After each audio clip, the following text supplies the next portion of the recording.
Hoy tengo un tema sumamente interesante para todos ustedes y es que República Dominicana en los últimos años, de acuerdo con los informes económicos, ha crecido considerablemente y ese crecimiento ha venido aparejado con un crecimiento también tecnológico y con una población que cada día demanda más bienes y servicios. ¿Qué hacemos con los residuos eléctricos y electrónicos? ¿A dónde van?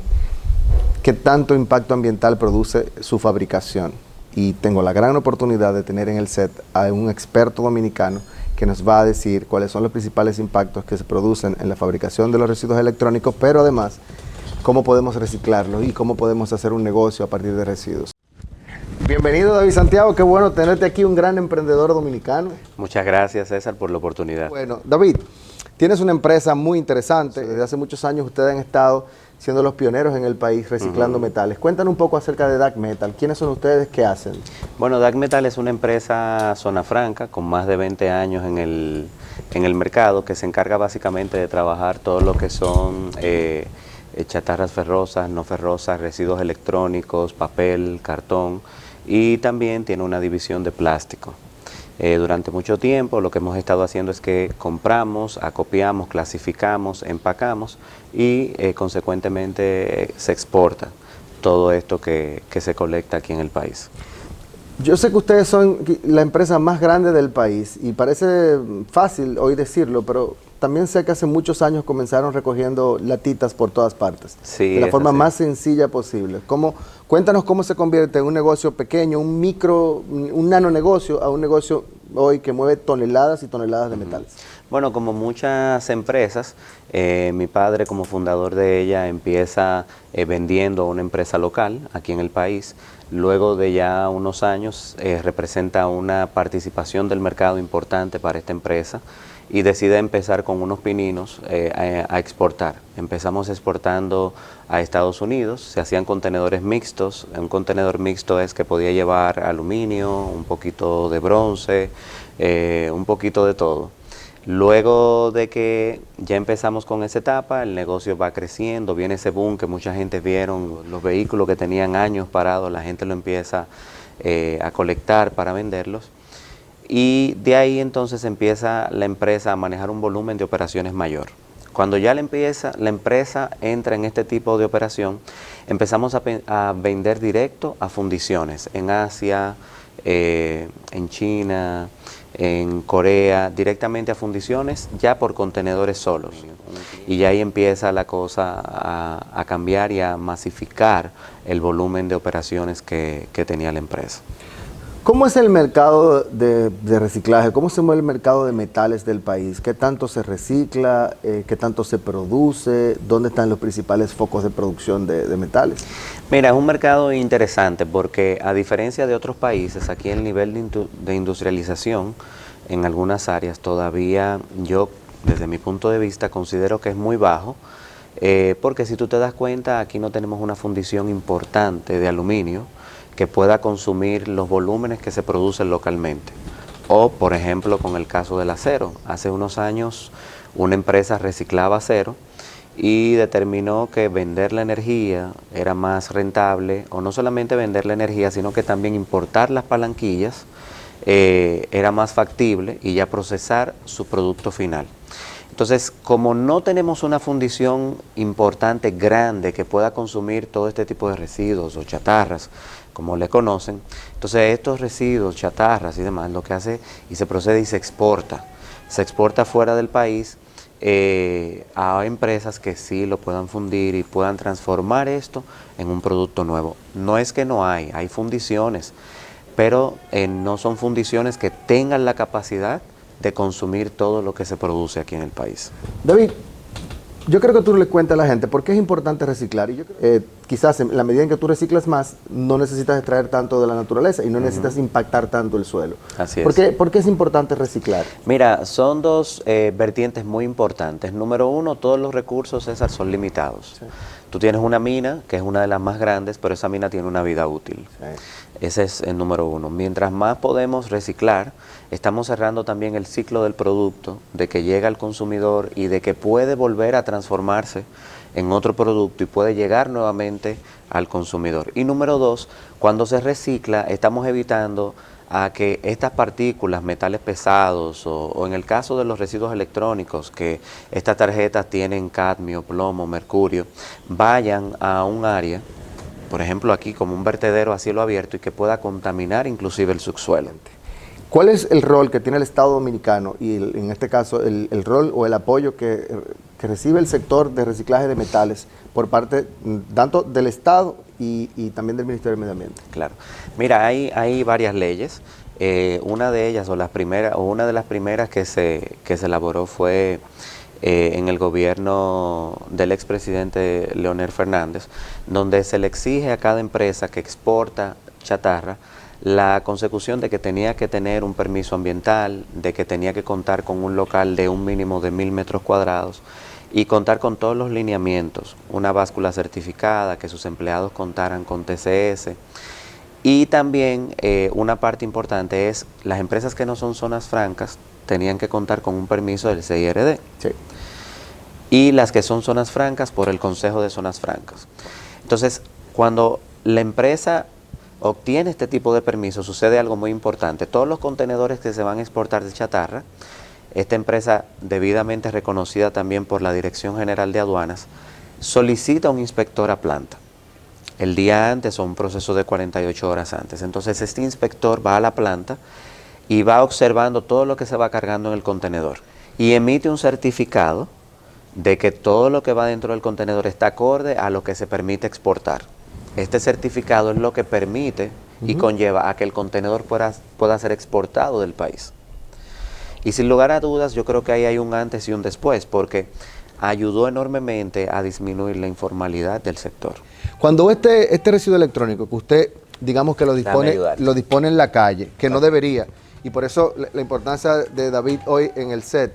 David tiene una compañía que le puede recibir sus residuos electrónicos y puede ayudarlos a reciclarlos. Así es. Vamos a poner los números y vamos a poner el contacto. Los residuos electrónicos no deben de mandarse al vertedero, porque entonces ocurre lo que estamos hablando ahora.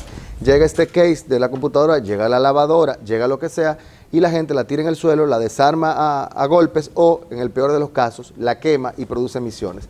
David, ¿se da ese proceso aquí en la República Dominicana de quemar los residuos electrónicos y eléctricos? Sí, todavía no tanto electrónicos. Te voy a explicar por qué. Mira algo interesante. En países desarrollados, sí, una empresa o el ciudadano que tenga que disponer de una computadora muchas veces tiene que pagar para disponerla. Claro. Porque la mano de obra en otros países es sumamente costosa. Aquí tenemos algo interesante.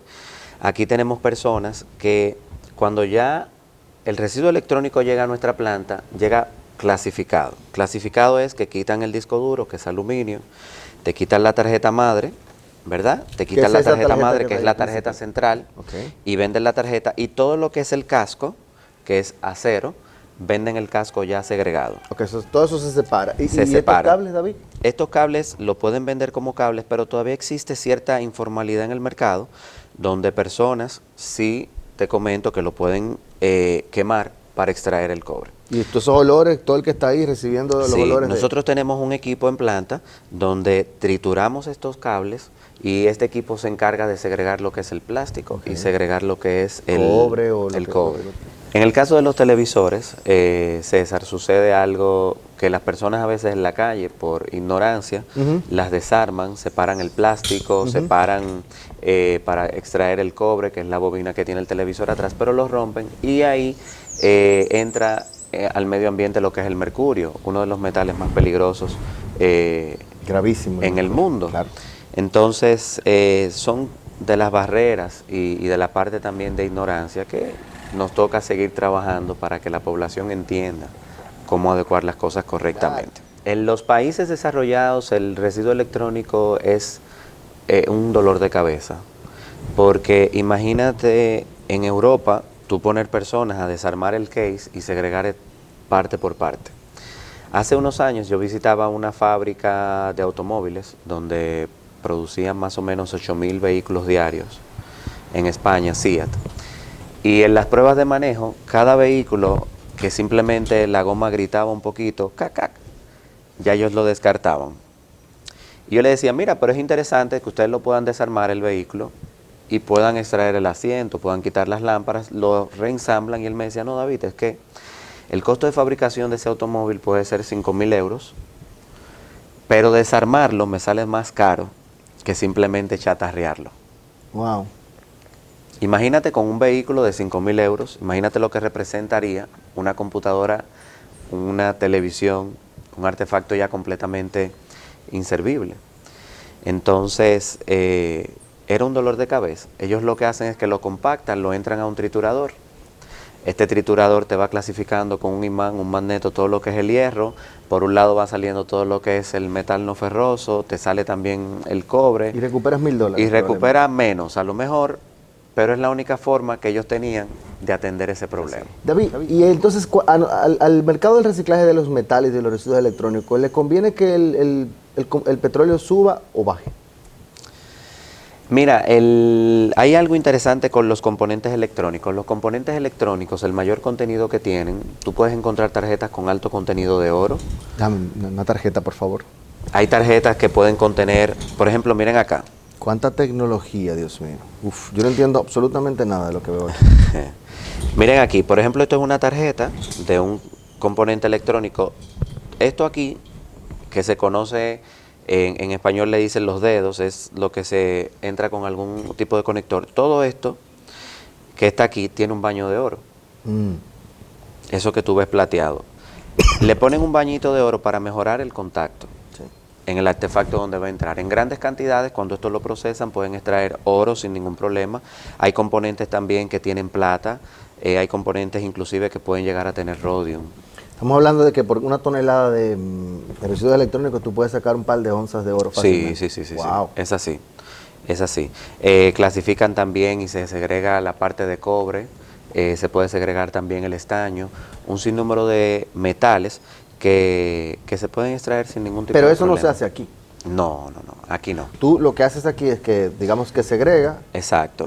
Aquí nosotros utilizamos la palabra reciclar, pero realmente segregar. Sí, y tú envías en bruto a un país donde sí lo trituran de una forma, lo meten en trituradores y esa gente en China o en Francia o no sé dónde, tú nos dirás, entonces el equipo saca todos los componentes distintos para todos. Y es interesante porque esos países que producen altos volúmenes de residuos electrónicos, como no cuentan a veces con la mano de obra adecuada para poder desarmarlo, envían estos residuos a otros países, ¿verdad? Y ellos se encargan solamente en sus fundiciones de comprar estas tarjetas limpias. Oye, que contraproducente, si yo tengo una fundición, vamos a ver cómo, pero lamentablemente el costo de mano de obra de desarmar un artefacto se le va de las manos. David, el mercado dominicano, y también me gustaría que hablas del reciclaje de residuos electrónicos y metales en Haití, que no sé si ustedes llegan hasta allá. ¿Es insuficiente para montar una compañía que haga esas cosas aquí, aunque sea a pequeña escala? Entonces, ¿es rentable, es sostenible tener una pequeña empresa aquí? Mira, con el volumen que se produce local yo te diría que no, simplemente que no. Pero tú tienes un mercado interesantísimo desde la cercanía que tienes con Estados Unidos, todas las islas que tienes alrededor, Centroamérica, que pudieras importar desde todas estas islas, Centroamérica y Estados Unidos, y aprovechar los beneficios de una empresa zona franca o que cuente con ciertos beneficios fiscales y también los costos de mano de obra y poder instalar una planta. Pero parece ser que esto es una oportunidad para alguien. Y yo quiero que la gente que nos sigue, que esté en Dajabón, por ejemplo, esa ciudad fronteriza, gente joven que quiere poner un negocio nuevo, que quiere ser entusiasta y quiere aprender esto que tú haces, esto que tú sabes hacer, de qué es metal, qué es plástico, qué es acero, qué es aluminio, qué es cobre. ¿Cómo tú lo iniciarías en este proceso? Dinos dos cosas, ¿cómo lo puede hacer? Y dinos de qué tamaño es el mercado de metales de la República Dominicana y de residuos electrónicos. Pero para que tengas una idea, solamente de acero, mensualmente aquí se exportan más de 10.000 toneladas de acero. 10.000 toneladas de acero. ¿Eso en dinero cuánto es? Va muy de la mano con todo lo que es el precio internacional. Pero en promedio. Ahorita. Ahorita, bueno, ahora mismo los precios han subido, se han deprimido, luego de la pandemia ha venido mucha inestabilidad, pero para que tengas una idea, una tonelada de hierro internacionalmente ha podido llegar en los últimos meses a $400 por tonelada. David, me hablan de producción en el oído y me dice que una persona de Dajabón realmente me ha preguntado que qué cantidad de materiales en términos de peso debería tener guardado para asegurar que tu camión salga de la capital a buscarlo y que llegue a algún tipo de negociación. Sí, nosotros tenemos cajas donde la parqueamos a los diferentes proveedores. Muy bien. Y estas cajas, los proveedores hacen un compromiso de cargar 12 toneladas de hierro. Muy bien. Entre 11 y 12 O toneladas. sea que puede ser variado, no tiene que ser nada más residuos electrónicos. Sí, no tiene que ser residuo ¿Qué tiene más electrónico. valor, una tarjeta de estas o un kilo de metal? No, la tarjeta, eventualmente. ¿Qué una persona podría recibir si fuera a vender esta tarjeta? Un board, por ejemplo, de computadora, o sea, la libra puede llegar a costar hasta 120 pesos. Ok, Pero todo va muy relacionado también con los precios internacionales. claro. Luego de la pandemia, tú sabes que hay un desabastecimiento mundial de materiales de construcción, de insumos. A veces la gente solamente visualiza materiales de construcción, lo que es block, cemento, pero ahora mismo hay un desabastecimiento hasta de cables de cobre o cableado de aluminio. Aquí ha habido un tema muy serio con el robo de los cables, ¿no? También. Ha disminuido en los últimos años. Muchas empresas también telefónicas ya han ido instalando todo lo que es fibra óptica. Y parte de los reglamentos que te hablaba anteriormente buscaban eso, disminuir todo lo que era el robo y demás. Entonces, estos volúmenes que te comento de los precios van muy relacionados a todo lo que es una demanda internacional. Ahora mismo el precio del cobre se ha disparado, el precio del bronce se ha disparado. Tú tienes un China más exigente que quiere los metales lo más limpios posible. Claro. Que quiere, si le vas a exportar plástico, ya tiene que ser un plástico en pellets. Ya no es como antes, que tú exportabas Hasta una plástico paca contaminado. de PET y tú simplemente lo cargabas en un contenedor y se iba. Entonces el mercado ha ido cambiando y se ha vuelto más exigente. David, si ese case que está ahí pesa 10 kilos, ¿cuánto se puede aprovechar en términos de reciclaje? Porque la gente cree que cuando te pasa eso, tú lo estás reciclando completo. Y las empresas de reciclaje producen mucha basura. Porque digamos que el 50% no se puede reciclar. Por motivos de mercado, por motivos de contaminación. En este case es mucho menos. Aquí, por ejemplo, básicamente, te soy honesto, lo único que tú tendrías un poquito de problemas podría ser con el ABS. Habría que ubicar una compañía que compre el ABS. Pero con toda honestidad, aquí tú tienes un 80% que se puede recuperar. Porque ¿Qué tú le puedes recomendar a los muchachos en su casa que ven el programa? ¿Dónde pueden aprender los distintos que son las chatarras? Ferrosas, no ferrosas, lo que se recicla, lo que no recicla, saber un poco del mercado. ¿Cómo la gente puede estudiar esto? Porque en el país nadie ofrece oportunidades de capacitación sobre este tema. ¿Sabes? Entonces, lo primero es ver cómo podemos empezar haciendo un cambio en nuestra casa. Ver cuáles son los centros de acopio que podrían o pudieran recibir este tipo. Yo te he comentado en ocasiones anteriores de diferentes empresas que están en supermercados, en áreas claves, colegios claves, no en todo el país, porque sí es una debilidad que tenemos aún, pero ir ahí y llevar ahí. Ese sería un punto. Número 2, nosotros también siempre tenemos las puertas abiertas a cualquier pregunta, cualquier duda, pueden llamar a nuestra empresa y nosotros más o menos le orientamos para que una persona pueda iniciar y pueda emprender un pequeño proyecto. ¿Cuál es el principal obstáculo para el reciclaje de productos electrónicos y metálicos en el país? Mira, te soy honesto, yo creo que tenemos una deficiencia de centros de acopio. Número 1. Porque ahora mismo lo que se colecta, hay muchas empresas que de repente te reparan celular o te reparan una computadora, que sí ya tienen un contacto con alguien que pasa y les compra. Sí. Pero tú tienes también una parte de la población que simplemente cuando un artefacto electrónico se daña, lo sacan a la basura, junto donde pasa el camión de la basura. El único chance, ahí tenemos 2 chances de que esto pueda ser manejado. Y es que pase un triciclero, lo monta en su triciclo y diga, yo lo voy a llevar a un pequeño centro de acopio, o lo que se conoce como metalera. O que cuando entre al camión los buzos en el vertedero, tú sabes que eso viene, descarga, viene la pala, que un buzo observe esto y diga, aquí yo puedo hacer algo de dinero. Así es. Entonces, yo creo que esas son una de las debilidades que tenemos, los pocos centros de acopio, a veces la falta de conocimiento, de que la gente reconozca que eso se puede acopiar, que se puede exportar. Y por último, el ejemplo más claro lo tenemos, siempre le comento a las personas con los zafacones que se han instalado en toda la 27 de febrero. Ah, sí. Chulísimo, la iniciativa bueno. A mí me encantó. Claro. Pero pasa el camión de la basura y te colecta el azul, el amarillo y el otro color que tiene y todo va a la basura. ¿Qué hacemos con las baterías de litio que están viniendo en los carros eléctricos y que están viniendo en las bicicletas y que están viniendo en los motores? Mira, número uno, las baterías que se trabajan aquí en el país, hay una ley, conforme al acuerdo del Tratado de Basilea. Las metaleras pueden acopiar las baterías, pero no tienen licencia para procesarla. Entonces, si las metaleras o las chatarreras, como se conocen comúnmente, están simplemente acopiando y lo llevan a una empresa que la va a exportar o que la va a fundir, si cuenta con todos sus permisos ambientales, yo creo que se está disminuyendo mucho el daño ambiental, porque lo que tenemos que tratar, César, en todo momento, de que estas baterías vayan a un vertedero, o que una persona dentro de su casa se quede con baterías dañadas. Claro.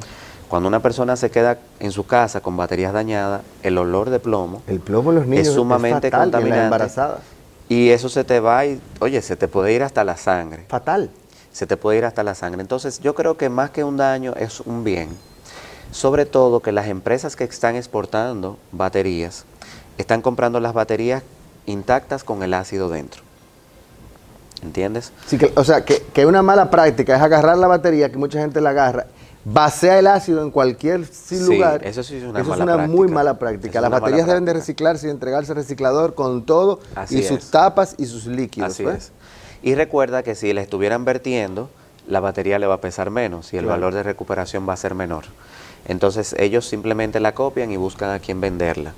Con el tema de las baterías de litio que tú comentas de los vehículos eléctricos, muchísimas empresas ya para el 2030, leía de Volvo que ya todos sus vehículos para el 2030 se contempla que van a ser eléctricos. Sí. Yo entiendo que debe de haber una responsabilidad extendida de cada fabricante y de cada concesionario que venda un vehículo eléctrico. Muy bien. Miren, para que entiendan el tema, el concepto legal de responsabilidad extendida, que es otro tema que invito a la gente a estudiar, el derecho del manejo de residuos, significa que el que genera un producto, sea que sea muy bueno para el ambiente, tiene que ser responsable de la descarga de ese producto una vez deja de usarse. Y ese es el concepto. Pero entonces tenemos el problema de que está llegando equipos electrónicos de movilidad, pero no hay reciclaje todavía de las baterías de litio. Así es. Yo creo que debe de venir una ley acompañada o alguna normativa en la que exija que cualquier concesionario pueda recibir esta batería y devolverla a su fabricante. Porque, ok, la idea de los vehículos eléctricos es chulísima, nos está ayudando y nos va a ayudar mucho, pero si no le damos un manejo adecuado a lo que viene después, como quiera vamos a tener un problema ambiental. Muy bien, muy bien. Señores, llegamos al final del día de hoy. David, tú debes de ser el reciclador más completo de la República Dominicana. Lo voy a repetir. Sabe de papel, de cartón. Plástico ha montado toda una línea de cosas interesantes y productos que tenemos que verlo a partir de materiales dañados, reciclados, comprados en el vertedero y a terceros. Sabe de metales, de residuos electrónicos. Y además es una persona con una educación exquisita. Para mí ha sido un placer tenerte a ti en el set. No, el placer es mío. Y quedamos pendientes de ir a ver los procesos allá de tus líneas de plástico. Estamos a las órdenes de ustedes y también tuyas. Ahí están los números de Dark Metal. Síganos en el canal de YouTube, denle un clic a la campanita, síguenos en Instagram, síguenos en Facebook y síguenos por todas partes para seguirte llevando información acerca de los temas ambientales más importantes del país.